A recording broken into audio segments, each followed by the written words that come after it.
कि इससे तेरे लिए अर्जुन कर्तव्य की अवस्था में सदग्रंथ ही प्रमाण है। जो सदग्रंथों में जो वे ऑफ वर्शिप लिखी है वही फाइनल है, नथिंग एल्स। ये कोई बालकों के लिखे हुए लेख नहीं है। और जिन सदग्रंथों संतों के अनुभव को पढ़कर हमने उनको रिजेक्ट करना शुरू कर दिया, क्योंकि ये काल का जाल है, ये काल का सुनियोजित षड्यंत्र है। इस षड्यंत्र का पर्दाफाश परमेश्वर कबीर जी ही कर सकते हैं, या अपने दास को भेजकर अपनी उसको बुद्धि देकर कि इनको बेनकाब करा सकते हैं। वो अब हो रहे हैं। तो पुण्यात्माओं, कोई तो कहता है कि आपके गुरुजी तो शास्त्र दिखाते हैं, अपना अनुभव बताएं। पुण्यात्माओं, इस दास को इन सदग्रंथों के पढ़ने पढ़ाने की कति आवश्यकता नहीं रही थी, क्योंकि हमें वो मूल ग्रंथ मिल गया था जिसमें इन सबका समावेश है।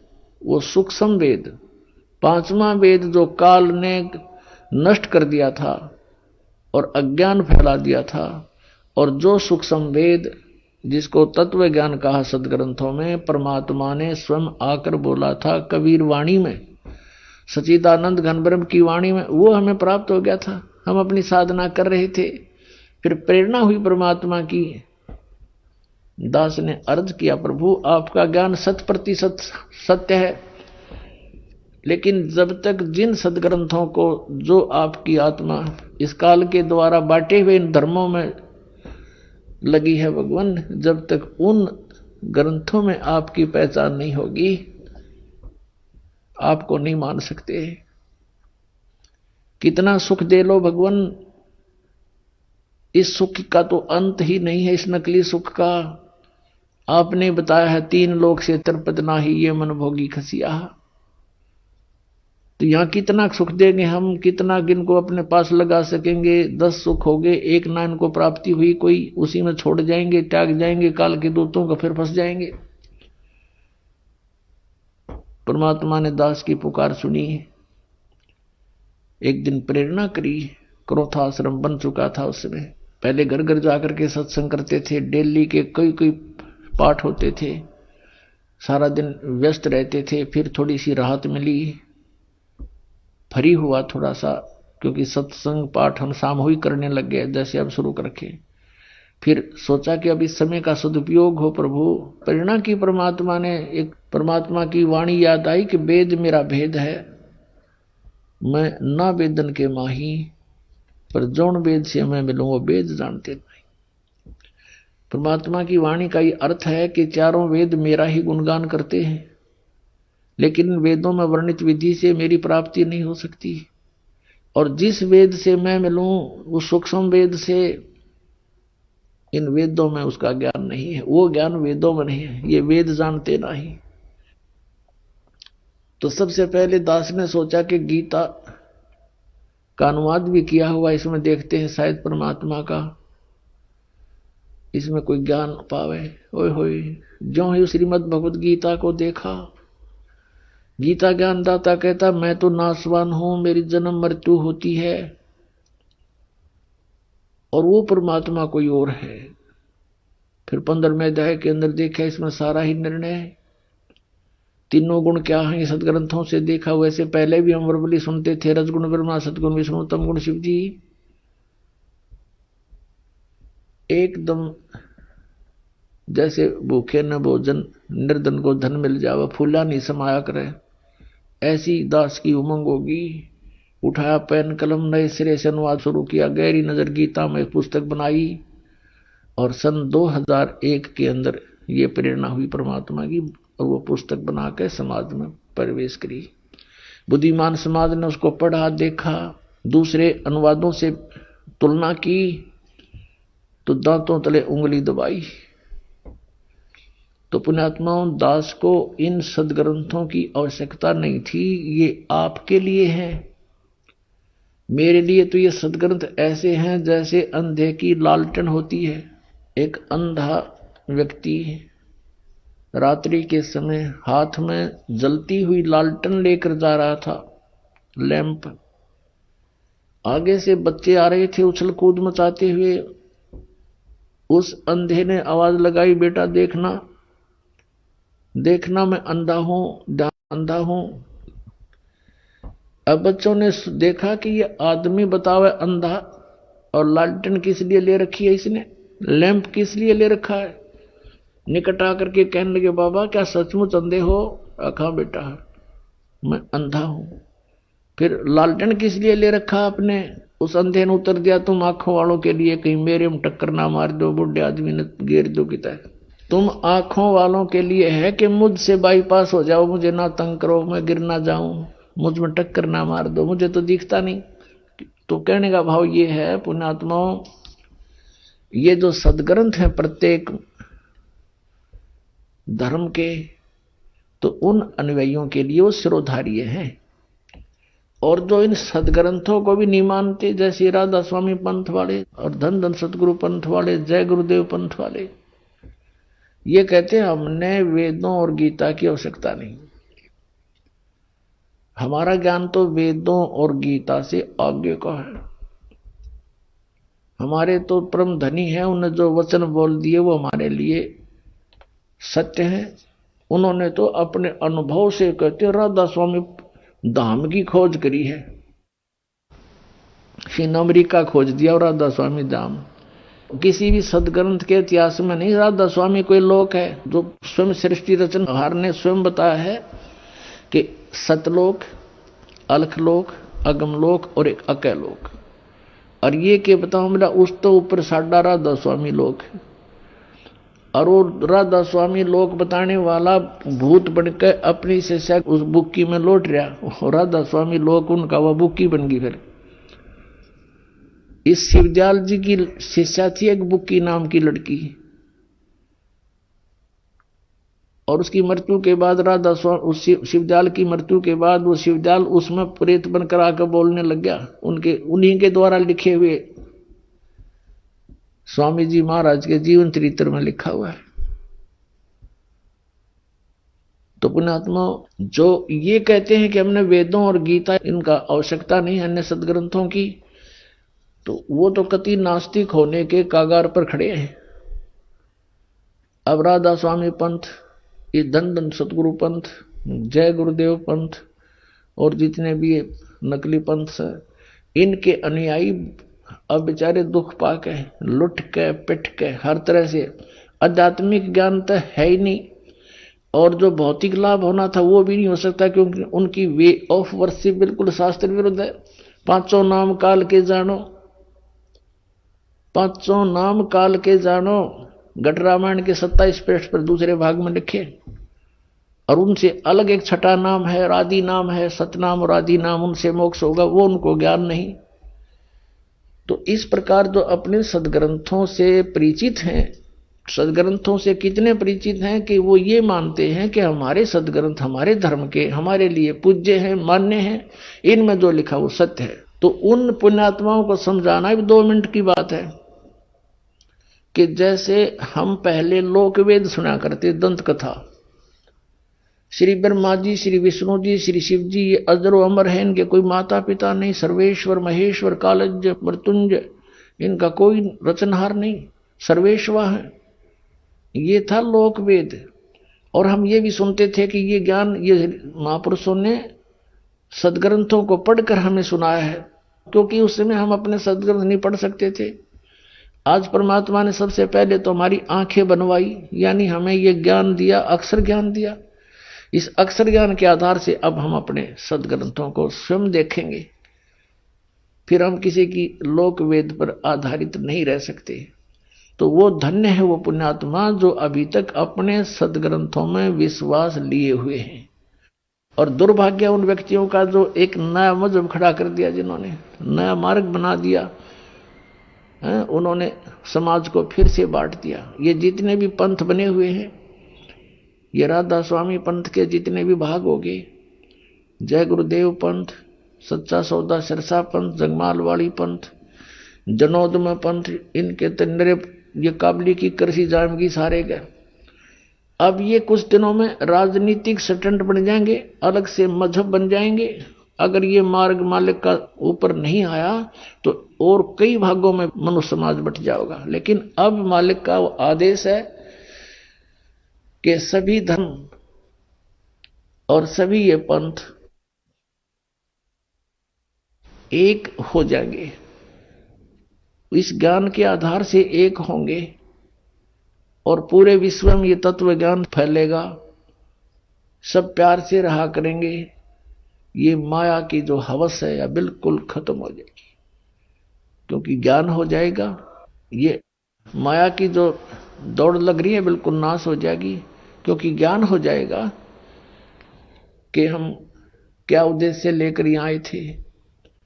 फिर परमात्मा बार बार बताते हैं, पृथ्वीपति चकवे गए जिनके चक्र चलंत, रावण श्री खे कौन गिने, ऐसे गए अनंत।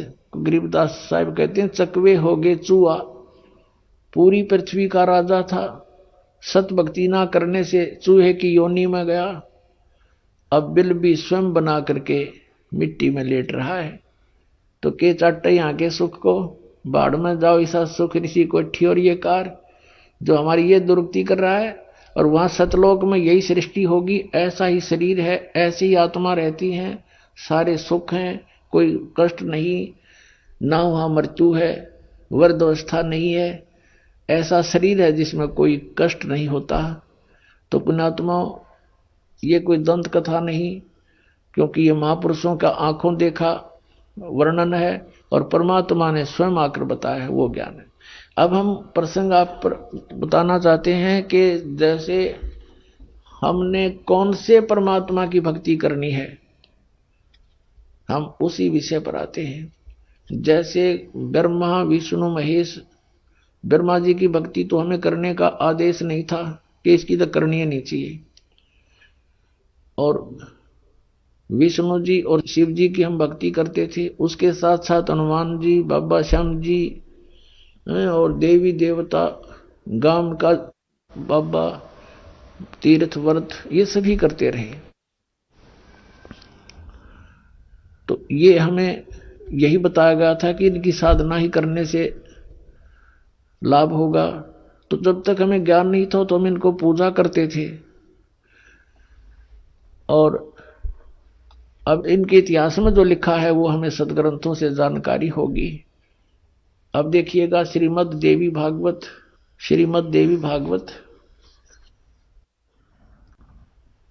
संपादक हनुमान प्रसाद पोदार, चिमन लाल गोस्वामी, और गीता प्रेस गोरखपुर से प्रकाशित है।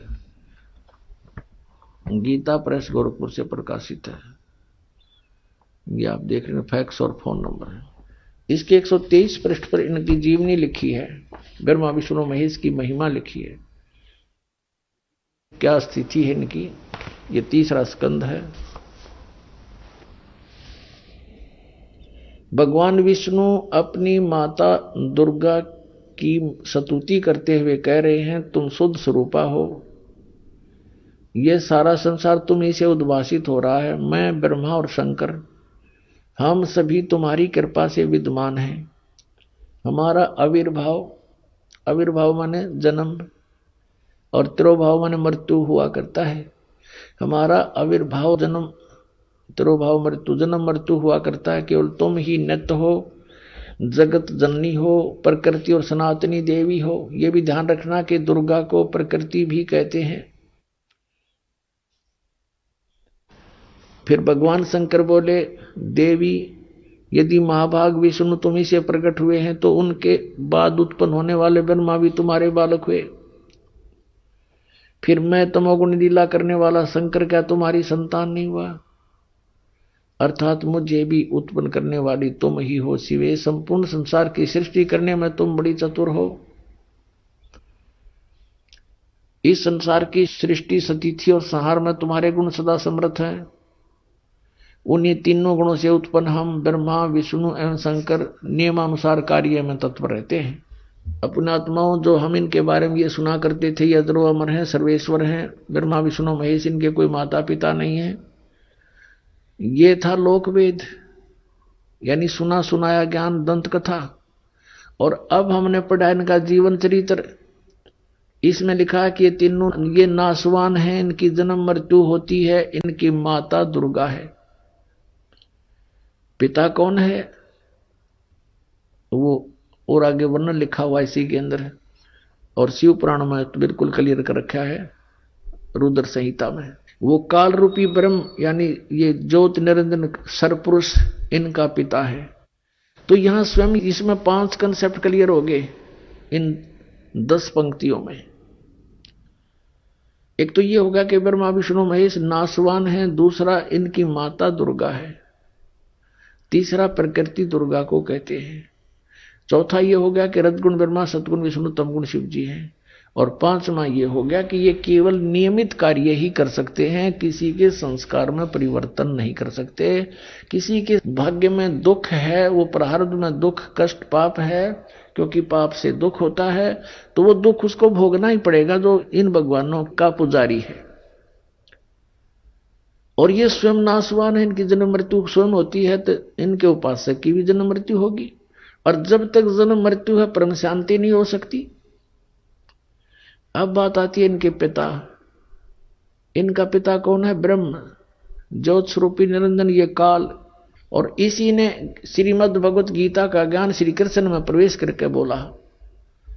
ये दूसरे अध्याय के 12वें श्लोक में श्रीमद् भगवत गीता की, और चौथे अध्याय के 5वें और 9वें श्लोक में, और 10वें अध्याय के दूसरे श्लोक में कहता है, अर्जुन तेरे और मेरे बहुत जन्म हो चुके, तू नहीं जानता मैं जानता। इससे सिद्ध हो गया कि इसकी भी जन्म मृत्यु होती है, तो उपासकों की भी जन्म मृत्यु रहेगी।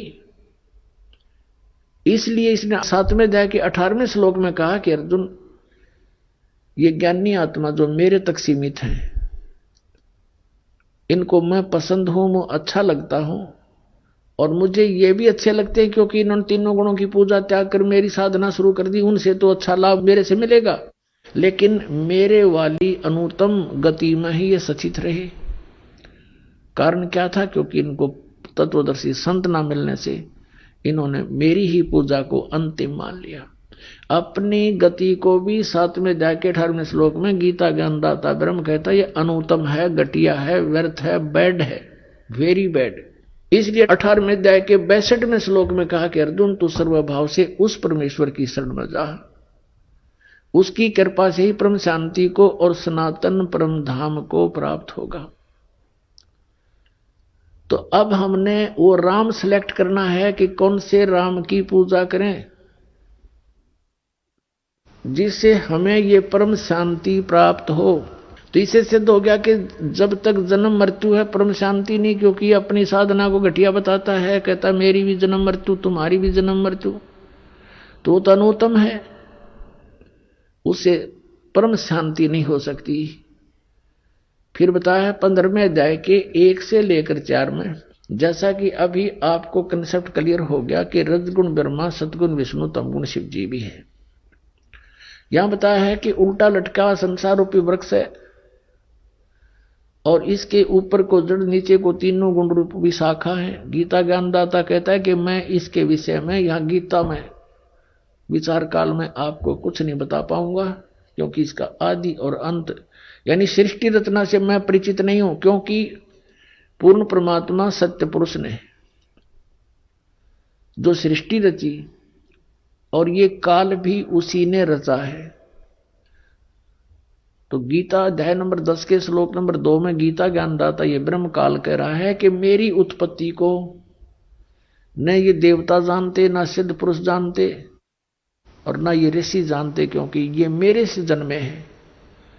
तो पुण्यात्माओं पिता की उत्पत्ति को संतान नहीं बता सकती, लेकिन दादाजी बता देते हैं। तो उस दादा ने, उस बाबा ने, सतपुरुष कबीर भगवान ने ये सब सृष्टि रचना बताई, उसमें इस काल की उत्पत्ति भी बताई है, ब्रह्म की उत्पत्ति भी बताई। तो प्रसंग चल रहा है कि कहता है कि यहां विचार काल में 15वें अध्याय के 1 से लेकर 4 श्लोक में स्पष्ट कर दिया है। इसका निष्कर्ष निकालते हैं कि मैं इससे परिचित नहीं हूं, उसके लिए तत्वदर्शी संतों से जाकर पूछो, वही बताएंगे। तो फिर बताया जब तत्वदर्शी संत आपको मिल जावें, जब तत्वदर्शी संत आपको मिल जाएं, उसके पश्चात परमेश्वर के उस परम पद की खोज करनी चाहिए, जहां जाने के बाद साधक फिर लौटकर संसार में कभी नहीं आते, अर्थात वो पूर्ण मोक्ष प्राप्त करते हैं, परम शांति प्राप्त करते हैं। उसके लिए इसने ऑप्शन छोड़ दिया चौथे अध्याय के 34वें श्लोक में कि उस तत्वदर्शी संत बताएंगे, और वो तत्वदर्शी संत परमात्मा ने भेज दिया। ये दास है इस पृथ्वी पर। पुण्यात्मा, तत्वदर्शी संत की भूमिका करने स्वयं परमेश्वर आए थे। उस समय हम अशिक्षित थे, हम नहीं पहचान सके परमात्मा को। उसके बाद उन्होंने अपनी प्यारी आत्माओं को, जिनको वो मिले, उनको प्रेरणा की, कहा कि अब तुम इस भक्ति को जीवित रखो पिछली पीढ़ी तक। उनके नाम आपको दास बार बार गिनाता है, जिनको भगवान मिले, जिनके पास यथार्थ ज्ञान था। आदरणीय धर्मदास साहिब जी, आदरणीय मलुकदास साहिब जी, आदरणीय दादूदास साहिब जी, आदरणीय नानक साहिब जी, आदरणीय गरीबदास साहिब गांव छुड़ानी जिला दद्दर हरियाणा वाले, आदरणीय गीसा दास साहिब जी गांव खेकड़ा जिला मेरठ उत्तर प्रदेश वाले, इन महापुरुषों की ड्यूटी लगाई, परमात्मा इनको मिले। और पुण्यात्माओं, ये ज्ञान और इस भगवान की जानकारी होने के बाद जीव पर रुका नहीं जाता। एक ऐसी प्रेरणा अंदर आती है कि जैसे सबको बता दूं, सबको बता दूं भगवान ये है। जहां तक जीव की जो पहुंच है वहां तक पूरी चेष्टा करते हैं। जैसे आदरणीय नानक साहिब जी की जीवनी से पता चलता है, जिस समय उनको बेई नदी के ऊपर परमात्मा स्वयं आकर मिले जिंदा बाबा के रूप में, और उनको वहां से अंतर्ध्यान किया, शरीर को कहीं और रख दिया और उनको लेकर के सचखंड सतलोक चले गए।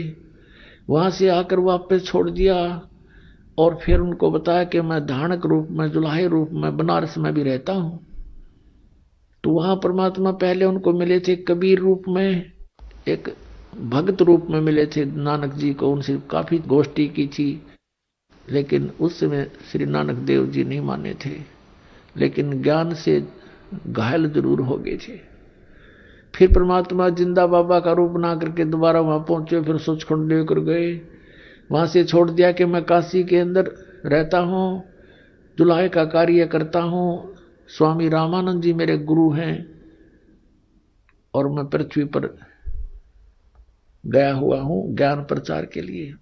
तो नानक साहिब जी तीसरे दिन वापस आए, वहीं से चल पड़े। पहली उदासी उन्होंने बनारस साइड की परमात्मा को देखा धानक रूप में, जुलाहे रूप में कार्य करते हुए। तब कहा था, फाई सूरत मुलुकी वेश, ए ठगवाड़ा ठगी देश, खरा सियाणा बहुता भारी, धानक रूप रहा करतार। आंखों में आंसू भर गए। तो परमात्मा से उपदेश लिया, सतनाम। अब सतनाम प्राप्त किया जब पता लगा कि तेरे की पूरे गुरु बिना बात बने नहीं, और ये हैं वो पूरे गुरु, और यही परमात्मा है।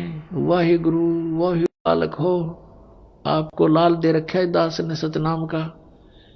आपको इतना ज्ञान नहीं इसका कि कितनी कीमती चीज है, लेकिन वो महापुरुष थे, वो परिचित थे लाल की कीमत से कि सतनाम बिना मोक्ष नहीं हो सकता, और मोक्ष बिना इस जीवन का के बाढ़ में जाएंगे, इसका कोई यूज नहीं, मिट्टी है ये तो इस मनुष्य जीवन की सफलता को होते हुए देख करके नानक साहिब जी पुण्यात्मा थे वह।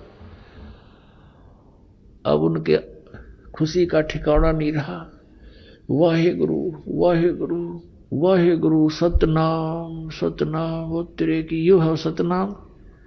सारा ज्ञान से परिचित हो गए, भगवान से साक्षात्कार हो गया। फिर अगर मगर खत्म हो जाती है जब भगवान मिल गए। ब्रह्मा विष्णु महेश की स्थिति बता दी कि इनका जन्म मृत्यु होता है, इनकी ये माता है, ये पिता है, वो दिखाए परमात्मा ने। तब सचखंड में भगवान को देखा, फिर यहां देखा। वो तो एक अपने प्यारी आत्माओं के साथ पल पल रहते हैं, फिर जब एक बार उनसे संपर्क में आ जाते हैं, कहा था वाहे गुरु सतनाम, वाहे गुरु सतनाम, वाहे गुरु। अब परमात्मा ने उनको कसम दिला दी थी, प्रतिज्ञा दिला दी थी इन महापुरुषों को जिनको वो मिले थे। ये सतनाम दिया था कि कसम है तुमको आप जाप करो, लेकिन किसी को आगे मत बताना। ये मंत्र 2 अक्षर का है, जिसमें एक ओम मंत्र है और दूसरा तत्व है जो सांकेतिक है। इनको कसम दिला दी थी, धर्मदास मेरी लाख दुआई, ये मूल ज्ञान की तो बाहर न जाइए। ये मूल ज्ञान के अंदर ये सतनाम और सारनाम दोनों आते हैं और पूरा ज्ञान आता है जातम। फिर आखिर में ये कहा है कि धर्मदास मोरी लाख दुहाई, ये सार शब्द की तो बाहर न जाइए। परमात्मा कहते हैं कि सोहम शब्द हम जग में लाए और सार शब्द हमने गुप्त छिपाए। सार शब्द का तो अब तक किसी को भनक भी नहीं लगने दी भगवान ने, लेकिन सतनाम का उन महापुरुषों के द्वारा प्रकाश अवश्य करा दिया था। लेकिन उनको मना कर दिया था कि अभी किसी को प्रदान मत करना।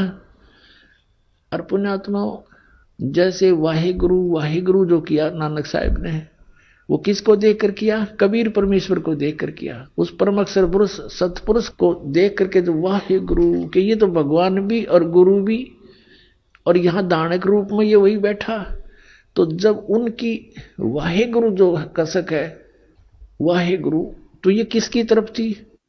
परमात्मा परम अक्षर ब्रह्म यानी सत्य पुरुष की तरफ, सतपुरुष की तरफ थी। अब जैसे नानक साहिब जी ने ये नाम किसी पूरे सिख समाज को नहीं दिया, ये महापुरुष थे, ये किसी की उसमें अपनी जो राग द्वेष में नहीं आए, राग में नहीं बहे कि इन बच्चों का क्या होगा अगर मैंने सतनाम नहीं दिया तो काल के मुंह में जाएंगे। नहीं, परमात्मा ने उनको कह दिया था कि तुम अभी तक इनको 5 नाम दो, प्रथम 5 नाम जो आपको देते हैं दास, और ये नाम मत देना भी। और जैसे धर्म पुण्य ये करते रहेंगे तो इन, और ये वाहिगुरु इसे मोक्ष नहीं हो सकता, जन्म मृत्यु बनी रहेगी, लेकिन इन सब क्रियाओं से मनुष्य शरीर मिलता रहेगा इनको। तो इस भक्ति को जीवित रखने के लिए इन महापुरुषों से प्रयत्न कराया।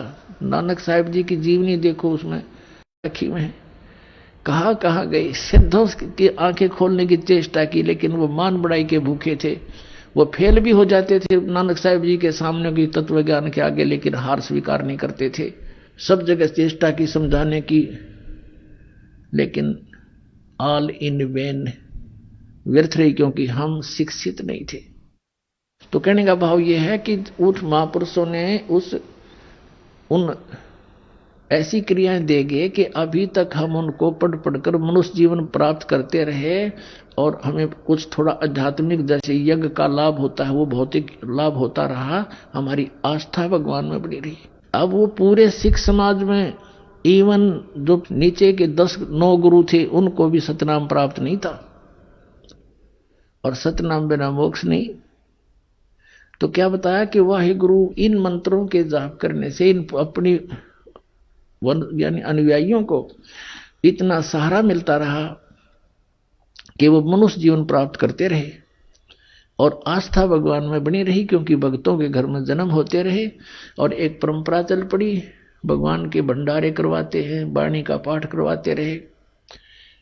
तो इस करके ये अभी तक ये प्राइम टाइम है, यहां तक लाने थे परमात्मा ने, और ये सतनाम दे देंगे सबको। अब समय आ गया और सारे पार हो जाएंगे, इसमें क्या दिक्कत है।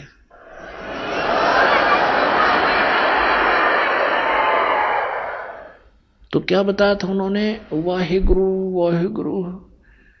अब एक उदाहरण, क्योंकि संतों के जो कोड वर्ड है पुण्यात्माओं, ये बालकों के समझ में नहीं आ सकते, इसलिए जैसे पवित्र गुरु ग्रंथ साहिब है, पवित्र गीता जी, पवित्र वेद, श्रीमद् भगवत गीता जी, इनमें पवित्र पुराण बाइबल, इनको समझने के लिए सतगुरु की आवश्यकता पड़ेगी।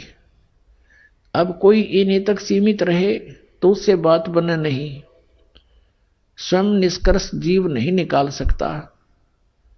अपने सतर पर जीव की सोच, जैसे अध्यापक की आवश्यकता होती है सिलेबस को समझाने के लिए, तो स्टूडेंट नहीं समझ सकते उसको, वो तरीके समझाने के उस टीचर को ही पता वही होता है। बच्चे भी पढ़ते रहते हैं लेकिन वो नहीं समझ सकते। ऐसे ही स्वयं किसी भी सदग्रंथ का अध्ययन करते रहने से और बिना गुरु के जीवन व्यर्थ हो जाता है। अब जैसे वाहे गुरु का नाम देगे वह, लेकिन सतनाम मना कर दिया। खबरदार। भाई बाले वाली जन्म साखी में एक अध्याय है समुद्र की साखी, तो उसमें नानक साहिब जी और बाला और मर्दाना दो उनके सेवक जो हरदम साथ रहते थे, उन्होंने प्रार्थना की, ए गुरुदेव हमें लंका दिखाओ। उनसे कहा कि आंखें बंद करो। आंखें बंद करके खोली तो समुद्र पर खड़े थे किनारे पर। श्री नानक देव जी ने कहा कि तुम मेरे पीछे पीछे वाहिगुरु करते हुए आ जाओ। आगे चल पड़े, जैसे पृथ्वी पर चलते ऐसे समुद्र पर चलने लगे। बाला और मर्दाना तो वाहिगुरु जप रहे हैं और नानक साहिब जी 2 अक्षर का वो नाम जाप कर रहे हैं, सतनाम। लेकिन उनको विधि नहीं बताई, बोल के सुना दिया। अब बोल के सुनाने से उनको क्या हुआ, जाप करे, मैं भी वो क्यों ना करूं। वाहिगुरु छोड़कर वो सतनाम जाप करने लग गया 2 अक्षर का, और वो डूबने लग गया।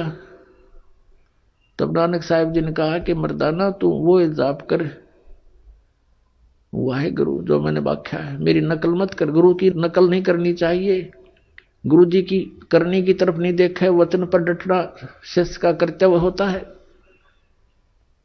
अब फिर उसने वाहिगुरु शुरू किया तो वो फिर जल पर थल की तरह चलने लगा। अब ये झटका क्यों दिया नानक साहिब जी ने? पुणात्मा हो, आप तो बालक हो, बालक बुद्धि है आपकी, बच्चे हो भी। ये इसलिए झटका दिया था कि यदि इस सतनाम का भेद खुल गया 2 अक्षर के का, काल के दूत काल भेजेगा, क्योंकि वो ठीक का समय अभी दूर है। ये है वो ठीक का समय। 1951 से ये ठीक का समय शुरू हुआ है। सोच लो, दास का जन्म हुआ जब से। और उसके बाद भारतवर्ष, आज शिक्षा हुई भारतवर्ष में, और एकदम शिक्षा की बाढ़ सी आ गई। और शिक्षा बिना हम इन सदग्रंथों को देख नहीं सकते, समझ नहीं सकते।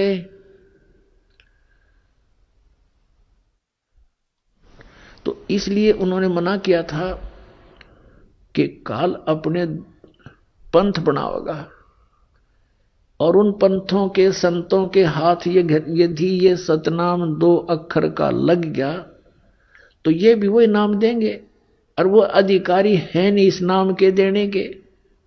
आइए अब हम उन श्रद्धालुओं के अनुभव जानते हैं जो जगत गुरु तत्वदर्शी संत रामपाल जी महाराज जी से दीक्षा प्राप्त कर चुके हैं तथा उनके द्वारा बताए गए भक्ति मार्ग पर चल रहे हैं। नमस्कार सर। नमस्कार सर, क्या नाम है आपका? सर, नरेंद्र कुमार प्रजापति, जिला इटावा से, उत्तर प्रदेश। नरेंद्र जी, संत रामपाल जी महाराज से नाम दीक्षा आपने कब ली? सर, 6 दिसंबर 2019 को सर ली। संत रामपाल जी महाराज से नाम दीक्षा लेने से पहले क्या आप कोई भक्ति साधना भी करते थे? हाँ सर, मैं शिव जी भगवान को बहुत मानता था, एकदम अच्छी तरह से अपने इष्ट रूप में भगवान शिव को पूजता था, माता रानी को पूजता था एकदम इष्ट करके। सर, जब आप शिव भगवान की पूजा कर ही रहे थे तो फिर आप संत रामपाल जी महाराज की शरण में कैसे आए, क्या कारण रहा? सर, वैसे तो कोई दिक्कत नहीं था, लेकिन सर उनकी अच्छे से मैं पूजा करता था। सर, एक बार मैं नेपाल में नौकरी कर रहा था, उस समय सर रात में एक हमें सपना आया। सपने में कोई मतलब एक संत आए मेरे, जो कि हमें उस समय पहचानता तो था नहीं, लेकिन अब पहचान इसी के संत रामपाल जी महाराज थे वो। उस समय में उनको जानता नहीं था, लेकिन उस दिन वो रात में हमें एक कागज कुछ लिख के दे गए जिसमें कुछ था, और बोले कि बेटा इसको खोलना नहीं है, जब समय आएगा तो इसे अपने आप हम खोल देंगे। तो हम सर, हमारी 4 बजे जब आँख खुल गई तो हमने अपनी पत्नी को बताया, घर में सबको बताया, जो जो थे सबको। हमने कहा आज पता नहीं कोई परिवार के कोई देव हैं कि कौन है, हमें कुछ लिख के दे गए हैं और बोल गए हम आपके साथ में हैं। यानी बचपन से हमेशा मैं तड़पता था कि हे परमात्मा, मतलब असली भगवान कौन है। हम तो सोचते थे मेरे भोलेनाथ ही सबसे बड़े हैं, वही उन्हीं को मैं मानता था, इतना मानता था जिसका कोई जवाब नहीं। माता रानी, भोलेनाथ, इन सब की ही मतलब ये आस्था थी कि इनसे बढ़ के कोई दुनिया में है नहीं, भगवान ही मेरा सब कुछ कर रहे हैं। शायद वही किसी के रूप में आके हमें कागज में कुछ लिख के दे गए। अब भगत जी मैंने ऐसे तो उनको ये बता दिए घर में सारे लोगों को, फिर कोई बात नहीं, वो तो बात वहाँ खत्म हो जाती है। अपना बराबर मानता रहता हूँ परमात्मा को। दीपावली की 1-1.5 महीने पहले की बात है कि मैं सिकंदराबाद जा रहता हूँ, जॉब करता हूँ, वहाँ से मैं निकल रहा था तो वहाँ एक ट्रक खड़ा था। तो वो देख रहा था दूसरी साइड में, मैं कंडक्टर साइड की तरफ से आ रहा था। जैसे ही मैं कंडक्टर का बगल में कंडक्टर साइड से वैसे ही उसने ट्रक चला दिया। तो भगत जी मेरी तो आंख बंद हो गई। मैंने ये सोचा कि अब तो गया, हे परमात्मा मुझे बचाओ। मेरे साथ एक लोग पीछे बैठे थे, वो भी घबरा गए कि आज हम, और हमने भी यही सोचा कि परमात्मा आज गए। हमने कहा हे भोलेनाथ बचाओ। जो मुंह में मतलब निकला वो मैंने बोला। अचानक मुझे नहीं पता किसने हमें बचाया कि मेरी बाइक सहित पूरा उठा के रोड के बिल्कुल साइड में खड़ा कर दिया। वहां जितने लोग थे दौड़े दौड़े आए, ड्राइवर को पकड़ा और उसको मतलब मारने के लिए वैसे ही। लेकिन हम होपलेस थे क्योंकि डर गए थे, मेरी डिग्गी टूट गई, गाड़ी की नंबर प्लेट थी वो भी बिल्कुल टूट गई थी वैसे करके। तो हमने उन लोगों को रोका। हमने कहा भाई इनकी कोई गलती नहीं। हमने कहा हम बच गए, हमें कोई दिक्कत की बात नहीं है, इनको कोई मत मारो। हमने उनको छूने नहीं दिया किसी को, हमने कुछ मत करो। फिर हमें अंदर से एकदम फीलिंग हुई कि बेटा हम तेरे साथ हैं। उसी दिन हम, उससे पहले कभी कभी थोड़ा, वैसे कुछ खाते पीते तो नहीं थे लेकिन कभी कभी थोड़ा थोड़ा कुछ कर लेते थे। दीपावली के पहले की कुछ बात है। उसी दिन से हमें अंदर फीलिंग हो गई। हमने कहा भगवान जरूर कहीं ना कहीं, हमने कहा आज हमें भगवान ने बचाया। अब भगवान तो संत रामपाल जी महाराज को तो पहले मैं नहीं जानता था, लेकिन हाँ वही जो कागज एक लिख के दे गए थे वही एक जरिया था। और उससे पहले हमने सोचा आज भोलेनाथ ने बचाया होगा, या तो हमारे कोई परिवार के जो देवी देवता घरों में पूजते हैं वो होंगे, उन्होंने बचाया होगा। यही सब मैं मतलब सोच रहा था और उधेड़ बिन में लगा था कि परमात्मा क्या होगा क्या नहीं होगा। उसके बाद फिर क्या हुआ सर कि एक दिन मैं अपनी ड्यूटी पे बैठा हुआ था। अचानक मेरे मन में आया कि मतलब ये बहुत सारे संत हैं जो कि ये इस मामले में जेल में हैं, वो उस मामले में जेल में है, वो उस मामले में जेल में है, फलाना फलाना सब कह रहे हैं और सबके केस सिद्ध होते जा रहे हैं। हमने कहा ये संत रामपाल जी करके हैं, ये क्यों जेल में, इनका भी कुछ निकाला जाए। तो हमने अपने मोबाइल पे यूट्यूब पे सर्च किया तो इनका मतलब खुल के सीधे सीधे मतलब पेज आ गए। तो उनका एक भगत जी हैं, वो कोई इंटरव्यू दे रहे थे, ऐसे करके हमें ये लाभ हुआ, ये फायदा हुआ। हमने कहा जाने दो, ये सब तो कोई करता ही रहता है, ढेर सारा है, ये तो कभी भी कोई भी बोल देता है। फिर तब तक थोड़ा अपने आप फिर आगे बढ़ गया। अपने आप जब आगे बढ़ा तो हाँ संत रामपाल जी महाराज उल्टा जो वृक्ष के बारे में समझा रहे थे, जब मैंने उसको सुना बड़े ध्यान से तो मेरे होश उड़ गए। हमने कहा बेटा आज सुधर जा, अभी तक बहुत बड़ी गलती कर रहा था, परमात्मा तेरे सामने है, वो अच्छे से पहचान ले। फिर मैंने उस पर ध्यान लगाया सर, जब मैंने उस पर ध्यान लगाया बड़े गौर से हमने जब वो सारी बातें सुनी परमात्मा की, तो मैं कांप गया, मैं तो रोने लगा, आंसू निकल गए मेरे। रात में 11-12 बज रहा था, मैं उसी को देख रहा था। फिर उनके हमने एक एक करके सारी चीज स्टेप बाय स्टेप और देखी। तो परमात्मा ने ब्रह्मा विष्णु महेश के बारे में बताई, ये काल निरंजन के पुत्र हैं, ये ऐसे ऐसे हैं। अब हमें मन में बड़ी भड़क उठ गई। हमने कहा हे मालिक, हे दाता, हमें यानी कि जिनकी हम पूजा कर रहे हैं बचपन से, और हमें हुड़क थी इस चीज की बचपन से ही, जब तक छोटा था 2-5-6 साल का होगा तब से कि पूजा करता था कि कहीं कुछ करता था, हे परमात्मा कहीं दर्शन मिले किसी का। लेकिन हम ये फिर भी जब उस दिन वो वीडियो देखा तो मैं बहुत तड़प गया। हमने कहा परमात्मा तो यहाँ मौजूद है और हम भोलेनाथ को मान रहे थे। भोलेनाथ ने कभी हमें सपने में भी दर्शन नहीं दिए, कभी कहीं जाना, कभी कौन से मंदिर जाना, कहीं वैष्णो देवी के दर्शन करने जाना, कहीं नागेश्वर नाथ के दर्शन करने जाना। मेरी जहां भी जिसने बोला मैं तुरंत पहुंचता था फटाक से, जहां आत्मा बोली तुरंत चल दिया, ऐसा करता था मैं। लेकिन जब उनका ज्ञान सुन लिया, अब मुझे बहुत, एक दिन सुना 2 दिन सुना, अब मुझे चैन ना आए। तो हमने अपनी पत्नी को बताया इस बारे में, घर में सबको बताया, बराबर में हर चीज उनको बताता रहा। हमने कहा बहुत गलत हो रहा है, हमें तो नाम लेना है संत रामपाल जी महाराज से। हमने कहा पूर्ण संत हैं और पूर्ण ज्ञान बता रहे हैं इस समय, पूर्ण ज्ञान परमात्मा कौन है और सही हकीकत और सही सच्चाई बता रहे हैं। तो फिर उसके बाद जब दीपावली गुजरी, उसके बाद हम बड़े तड़प रहे थे, हम के परमात्मा हमें कहीं से नंबर दिलवा दो, कहीं से कैसे हम कांटेक्ट करें। यूट्यूब पे जो संत रामपाल जी महाराज के जो चलते थे सत्संग प्रोग्राम जो आते थे उनको मैं देख रहा था, तो उस पर नंबर खोजता था। तो मैं एक नंबर उसमें पट्टी पे दिखाई दिया 826 करके, लास्ट में जो है, हमने उस पर कॉल लगा बैठा सुबह 6 बजे। तो उससे कोई वहाँ से जो उनके शिष्य है वो बोले कहाँ से बोल रहे हो। तो हमने बताया कि मैं जिला बुलंदशहर में हूँ, यहाँ जॉब करता हूँ, जिला इटावा से हूँ, हमें ऐसे ऐसे नाम लेना है। तो बोले ठीक है, हम आपको बुलंदशहर का नंबर देते हैं। उन्होंने हमें बुलंदशहर सेंटर का नंबर दिया, हमने उस पर कॉल किया, तब उन्होंने हमें बुलंदशहर का एड्रेस दिया यहाँ का। तो मैं एक दिन अपना समय निकाल के, अपनी ड्यूटी से जॉब से समय निकाल के, हम एक ज्ञान गंगा, हमने सोचा पहले तो ज्ञान गंगा पुस्तक पढ़ेंगे गुरुजी की, क्योंकि परमात्मा का भी हमने कोई सत्संग नहीं सुना था, कुछ खास जानकारी नहीं थी कि संत रामपाल जी महाराज मतलब जो बता रहे थे वही मैं सुन रहा था। अंदर विश्वास नहीं हो रहा था फिर भी, लेकिन फिर भी अंदर एकदम हुड़क तो लगी गई। जो उन्होंने पेड़ दिखा दिया वो चीज मुझे लग गई। हमने कहा इसका हम पूरा पहले निचोड़ निकालेंगे, उसके बाद ही नाम लेंगे। ये मन में मेरे फीलिंग आई ऐसी।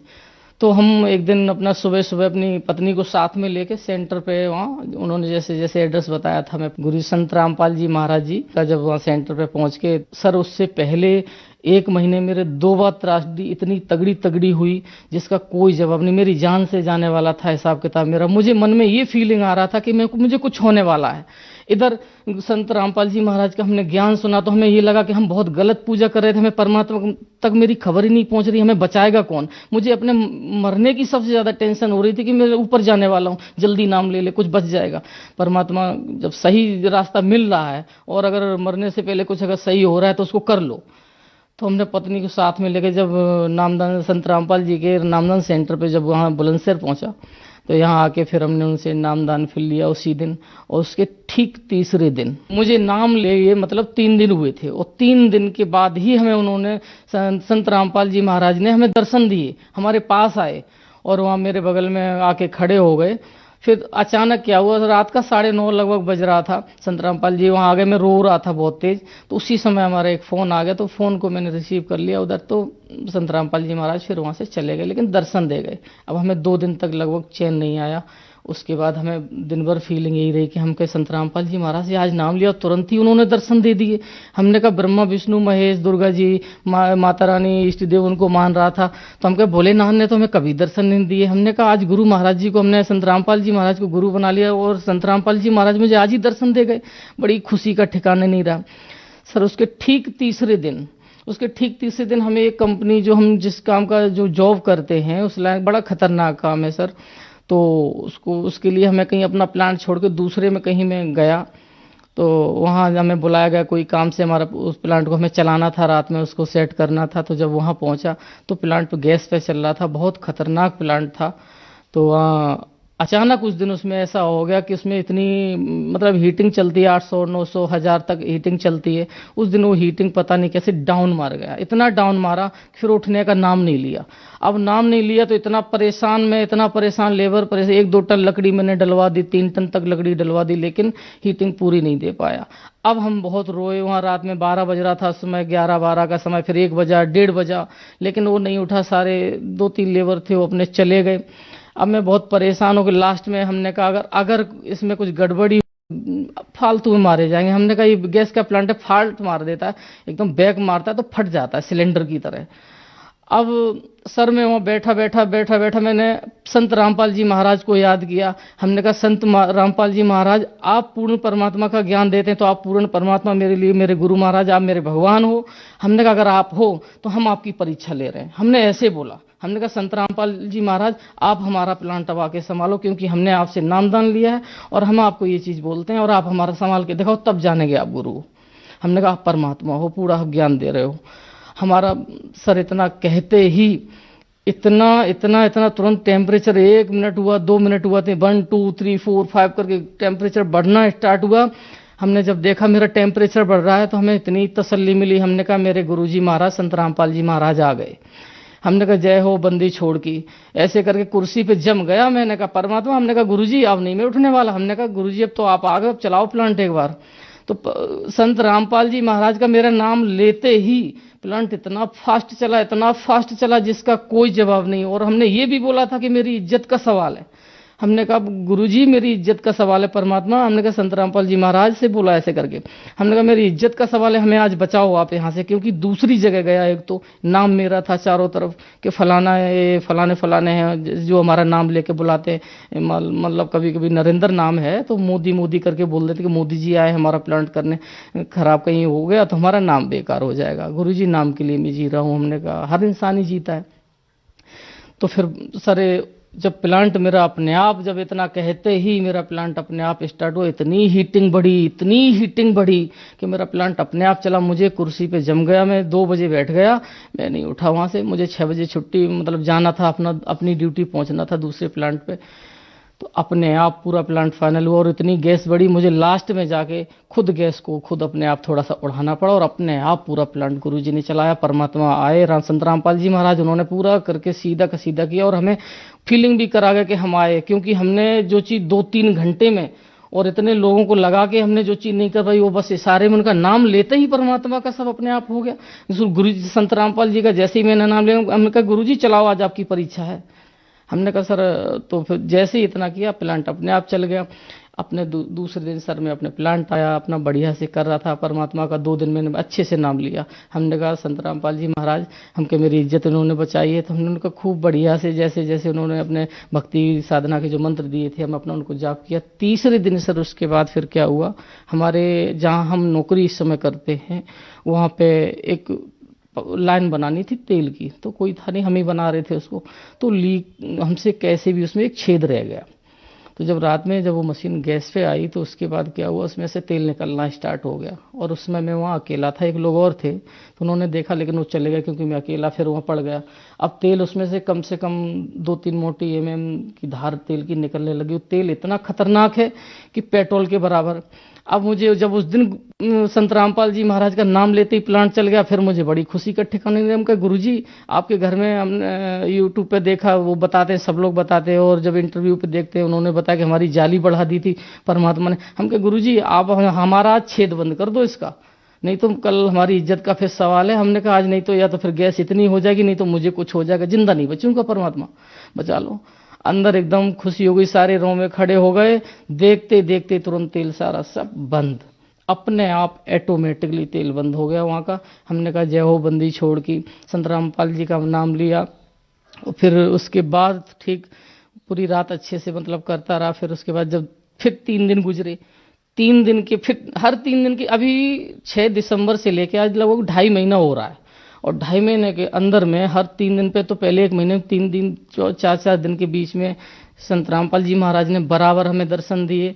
और उसके फिर ठीक 3 दिन बाद परमात्मा फिर हमारे पास आए। एक दिन मैं बैठा बैठा रात में 11 बजे सोच रहा था, हमने कहा हे परमात्मा, हमने कहा बहुत बड़ी हमसे बचपन से गलती हो रही थी। हमेशा ये सोचता था कि भगवान कहाँ है, भोलेनाथ को मान रहा था। हमने कहा अब तो भोलेनाथ की भक्ति करा, सब मिल रहा था, लेकिन भोलेनाथ ने कभी दर्शन नहीं दिए हमें, कभी नहीं। माता रानी की वैष्णो देवी जाता था, और यहाँ कहीं अयोध्या नागेश्वर नाथ, जहाँ भी मतलब भोलेनाथ में, तो भोलेनाथ की अच्छी भक्ति, एकदम दिल से भोलेनाथ को मानता था। लेकिन हमने कहा कभी ऐसा नहीं हुआ।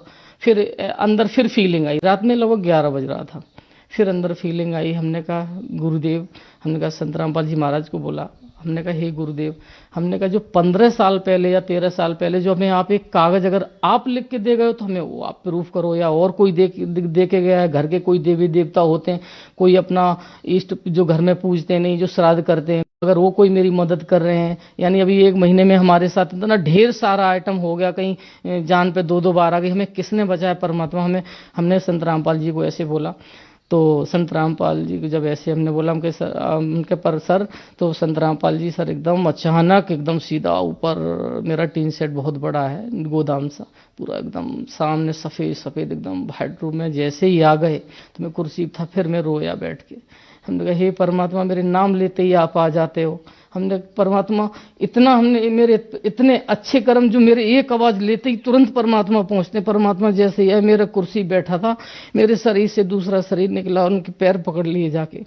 जब पैर पकड़ लिए संत रामपाल जी महाराज के, हमने कहा परमात्मा क्या आप ही वो कागज़ दे के गए थे हमें?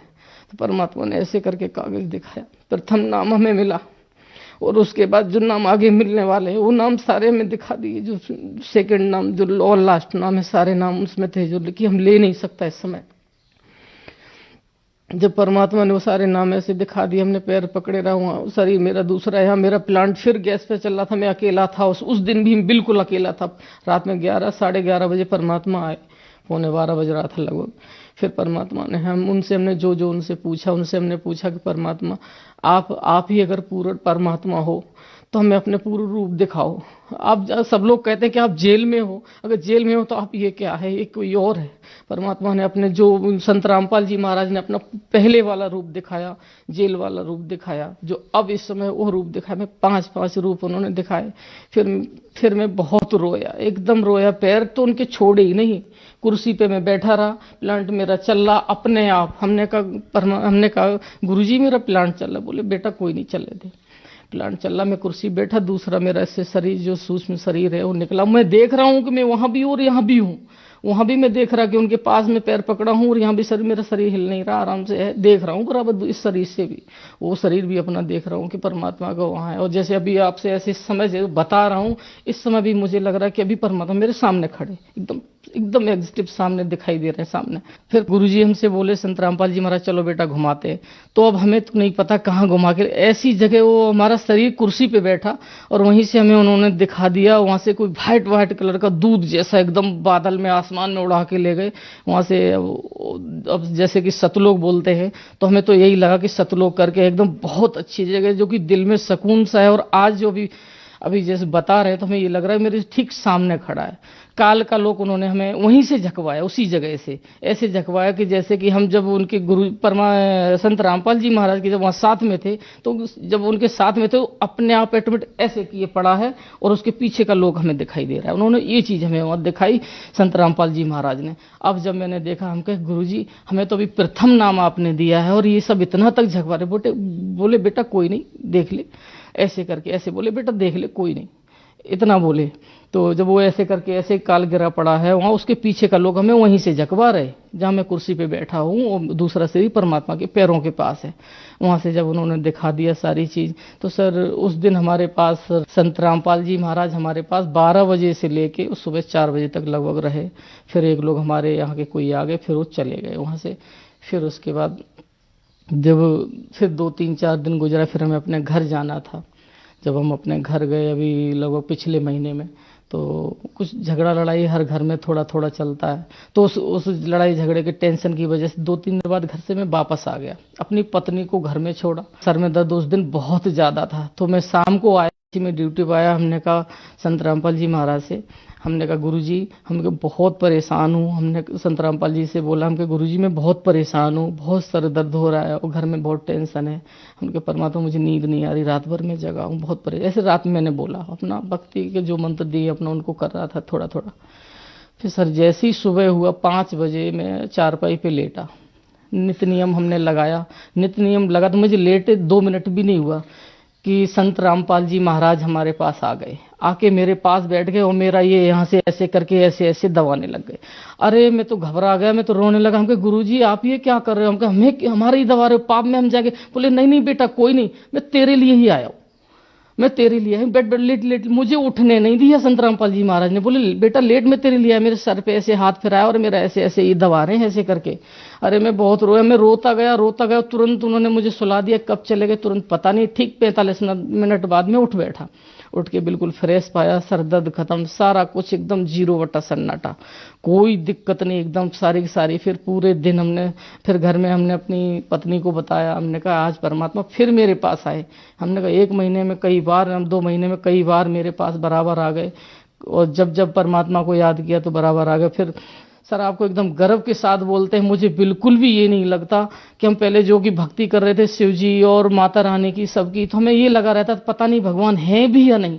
लेकिन आज हमें एक क्षण भी ये नहीं सोचना पड़ता कि भगवान है नहीं। हमें तो एक पल भी, अभी आपसे बात कर रहा हूँ, अभी इस समय जो बात कर रहा हूँ तो मेरे परमात्मा सामने खड़े हैं। इस बात का मुझे बहुत बड़ा गर्व है कि हमें पूर्ण परमात्मा मिल गए हैं। अब हमें बिल्कुल घबराने की कोई जरूरत नहीं।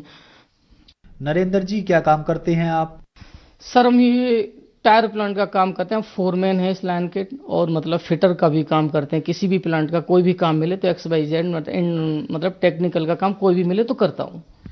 सर आप एजुकेटेड होने के साथ साथ टेक्निकल पर्सन भी हैं। आपने संत रामपाल जी महाराज को बहुत जाना और उनका लिटरेचर बहुत अच्छी तरीके से पढ़ा, लेकिन संत रामपाल जी महाराज के बारे में अक्सर यह कहा जाता है कि संत रामपाल जी महाराज से उनके अनुयायी अंधश्रद्धा के तहत जुड़े हैं। सर आपको सुनकर ऐसा नहीं लगता? क्या कारण है? कहाँ तक सच्चाई है इन बातों के पीछे?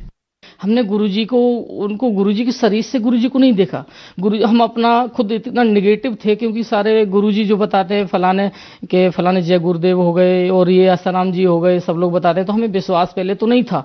लेकिन हमने गुरुजी को गुरुजी की नजर से नहीं देखा। हमने संत रामपाल जी महाराज के ज्ञान को हमने पकड़ा, उनके ज्ञान को इतनी गहराई से पकड़ा कि जो ज्ञान नहीं, वो तो समझो एक अमृत है, और अमृत इतना अमृत है कि जिसका कोई जवाब नहीं है। उसमें सत्य सत्य छुपाया कि भगवान कहाँ है, वो साफ साफ खोल के बता रहे परमात्मा कहाँ है, और हम लोग गलत हैं। हमने उस चीज को पकड़ा है। तब संत रामपाल जी महाराज की शरण में हम आए, और हम सबसे यही कहते हैं कि उस ज्ञान को पकड़ो। कोई कहता है फलाने जेल में, फलाने, हम कभी कभी हमने अपने घर में बोला तो बोलते हैं अरे वो तो फलाने रामपाल जी महाराज तो जेल में है, तुम उनकी क्या भक्ति करते हो? अरे जो जेल में नहीं है तो नाम है जेल में है। हम कहते हैं कि परमात्मा सामने है, और हकीकत उनके ज्ञान को देखो, उनको मत देखो कि जेल में, उनके ज्ञान को देखो, उनको पकड़ो। हम ये बोलते हैं, सबसे मेरी यही है कि उसको ज्ञान को पकड़ो, ज्ञान को पकड़ के, ज्ञान को अगर जो इंसान उनके ज्ञान को पकड़ लिया समझो बेड़ा पार है। सर, आपने बताया कि आप देवी देवताओं की पूजा करते थे, फिर आपने संत रामपाल जी महाराज से नाम दीक्षा ली, तो क्या संत रामपाल जी महाराज से नाम दीक्षा लेने के बाद आपने देवी देवताओं की पूजा छोड़ दी? ये देवी देवताओं की जो साधना है, संत रामपाल जी जो बताते हैं उनको छुड़वाते नहीं है, साधना उन्हीं की करवाते हैं, लेकिन जो मेन चीज है वो बताते हैं कि ऐसे नहीं ऐसे करो। उनकी भक्ति मतलब सही विधि से बताते हैं। हम लोग कभी कभी उनके भजन से, कभी उल्टे सीधे मंत्र से करते, तो ये चीज गलत है। परमात्मा संत रामपाल जी महाराज उन देवी देवताओं को नहीं छुड़वाते। ये कौन कहता है कि छुड़वाते? कोई नहीं छुड़वाते, बिल्कुल नहीं छुड़वाते। हमें उन्हीं के मंत्र देके उन्हीं की साधना बताते कि ऐसे नहीं ऐसे करो, सही बताते, और सही बताने में कोई बुराई नहीं है।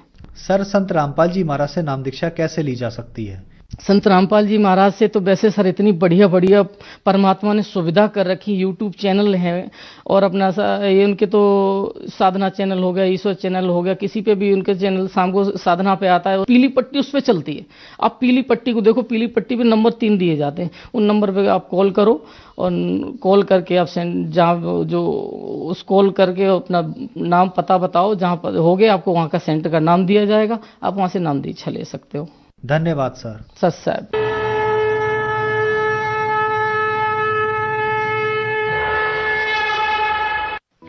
आप सुन रहे थे जगत गुरु तत्वदर्शी संत रामपाल जी महाराज के मंगल प्रवचन।